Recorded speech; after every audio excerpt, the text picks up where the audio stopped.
Aslam Assalamualaikum grade 6. I'm your maths teacher and today I'm start your lecture number 2 with the chapter number 1, that is introduction to sets from the exercise 1A. So all of you open book page number 3. At page number 3 all of you see that is exercise 1A. So the question number 1 is pick out the well defined sets from the following. ठीक है, आपने इनमें से well defined sets को pick करना है. ठीक है, आपने बताना है कि वेल डिफाइंड सेट्स कौन से हैं. सो ग्रेड 6, सबसे पहले तो आप मुझे बताएं कि सेट की डेफिनेशन क्या होती है. ठीक है, आपको पता है कि set is a well defined collection of distinct objects.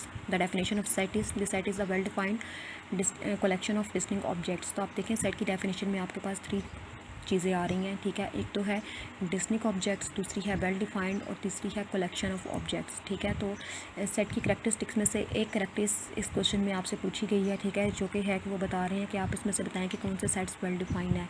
ठीक है, और right 6. So well defined sets होने के लिए ज़रूरी है कि आपके पास जो भी सेट है वो सेम करैक्टरिस्टिक से बिलोंग करता हो या सेम ग्रुप से बिलोंग करता हो. ठीक है, लाइक आप कह सकते हैं the planet in the solar system. Alright, the planet in the solar system related to the same solar system and all planet have the same characteristics.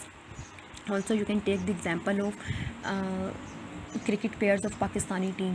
So you can say these all players related to Pakistani team and all are present in the Pakistan. So a well defined mean that is represent the same number of groups, that represent a set in the same number of groups.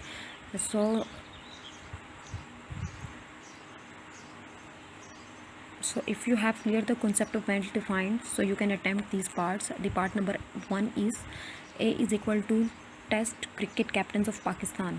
So you can decide whether it is well defined set or not well defined set. So it is a well defined set because test cricket captain of Pakistan is belong to the same number of group. And the part B is the tasty food items. So whether you decide the tasty food item is a well defined set or not a well defined set. It is not a well defined set because tasty food items are different according to the individual perception and individual taste. Like if I'm talking about me, I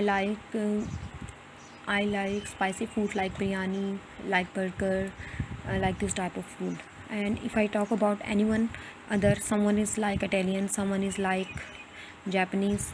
Like people have different perceptions about their food choice.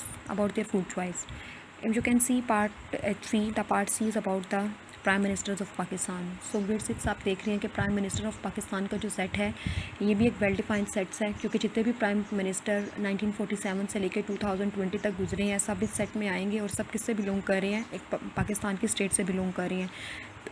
आप कह सकते हैं कि इन सब की characteristics पे क्या होंगी, सेम होंगी. ठीक है, टी सेट है आपके पास notice students in your class. ठीक है, notice student in your class ये क्या है, एक वेल डिफाइंड सेट है. ये वेल डिफाइंड सेट क्यों है, क्योंकि उन्होंने क्लास का बता दिया कि ये आपकी क्लास के नोटिस स्टूडेंट है. अगर आपको ये मेंशन ना करते और सिर्फ ये कह देते कि नोटिस स्टूडेंट्स, तो ये एक नॉट वेल डिफाइंड सेट हो जाता. ठीक है, अब आप इसी तरह अगर पार्ट ई को देखें, पार्ट ई में आपके पास mathematics teachers in your school. ठीक है, आपके स्कूल की मैथमेटिक्स टीचर्स, तो ये क्या है, ये क्लियरली एक वेल डिफाइंड सेट है, क्योंकि एक तो उन्होंने बता दिया कि टीचर्स जो हैं मैथ्स की हैं और दूसरा उन्होंने आपके स्कूल का बता दिया है.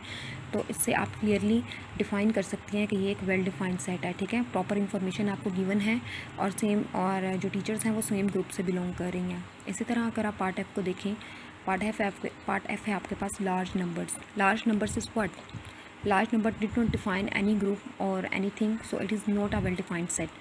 Okay, G है आपके पास, G है capital of the province you live in. Alright, G किससे रिलेट कर रहा है set, capital of your province you live in. ठीक है, अपने ऐसे आपके सूबे का कैपिटल जिसमें आप रहते हैं. ठीक है, तो हम जिस कैपिटल ऑफ द प्रोविंस, ठीक है, तो हम जिस प्रोविंस में रह रहे हैं, हम पंजाब में रह रहे हैं और हमारा कैपिटल क्या है, ऑल ओवर पाकिस्तान का कैपिटल इस्लामाबाद है. तो ये क्या है, एक वेल डिफाइंड सेट है जिसे हम इजीली डिफाइन कर सकते हैं. Games you like playing. ठीक है, गेम्स जो कि हमें खेलना पसंद है, ये भी क्या एक वेल डिफाइंड सेट है. ऑलराइट, सो ग्रेड 6 इन एक्सरसाइज 1A वो attempt question 1 in the scenario of well defined definition. So if you can move page number 4, you can see on page number 4 there is a question 2, which is if P is equal to 1 2 3 4 and Q is equal to ABCD, write the symbol member of or not a member of in the blanks to make the following statement true. ठीक है, आपके पास part 1 है, जैसे कि आप देख रहे हैं कि आपके पास P एक सेट है, 1 2 3 4 Q एक सेट है, ABCD। ठीक है, तो आपने लिखना है, आपने बताना है कि ये जो हैं ये नंबर्स जो हैं इन सेट के मेंबर्स हैं भी हैं या नहीं है। जैसे 2 बिलोंग कर रहा है P से या नहीं बिलोंग कर रहा है, या 2P का मेंबर है या नहीं है। तो आप क्लियरली देख सकते हैं कि 2P का मेंबर है, तो आपने मेंबर ऑफ का साइन लगा लिया। सिमिलरली आप सारे क्वेश्चंस को चेक करेंगे, तो मैं 6 को चेक कर लेती हूँ। मैं देखती हूँ कि 3 Q से बिलोंग कर रहा है या नहीं कर रहा। 3 does not belongs to Q, तो आपने डज़ नॉट बिलोंग का साइन लगा लिया। ऑलराइट ग्रेड 6, आज की आपकी क्लास में यही 2 क्वेश्चंस इंक्लूड थे। ठीक है, इन 2 क्वेश्चंस में हमने वेल डिफाइन की कैरेक्टरिस्टिक्स देखी और हमने ये देखा है कि आपने कहाँ पे मेंबर ऑफ का साइन लगाना है और कहाँ पे नहीं लगाना। ठीक है, इंशाल्लाह नेक्स्ट क्लास में हम लोग इस एक्सरसाइज के क्वेश्चन नंबर 3 और 4 के साथ कंटिन्यू करेंगे और फर्दर डेफिनेशंस देखेंगे सेट्स की, और नेक्स्ट एक्सरसाइज के अकॉर्डिंग हमारे पास क्या है उन सब चीज़ों को देखेंगे। ठीक है, सो एक्सरसाइज 1 से रिलेटेड जितने भी एग्जाम्पल्स हैं वो सब आप अपनी नोटबुक्स में करें। ठीक है, जितनी भी डेफिनेशन मैंने आपको सेट की कराई है वो सब आप अपनी नोटबुक्स में करें और अपने कॉन्सेप्ट्स को क्लियर करें, क्योंकि जब तक आपके पास डेफिनेशंस के कॉन्सेप्ट्स और एग्जांपल्स के कॉन्सेप्ट्स क्लियर नहीं होंगे, आप एक्सरसाइज को इतना इजीली पिकअप नहीं कर पाएंगे। So all of you take care yourself and good bye to everyone.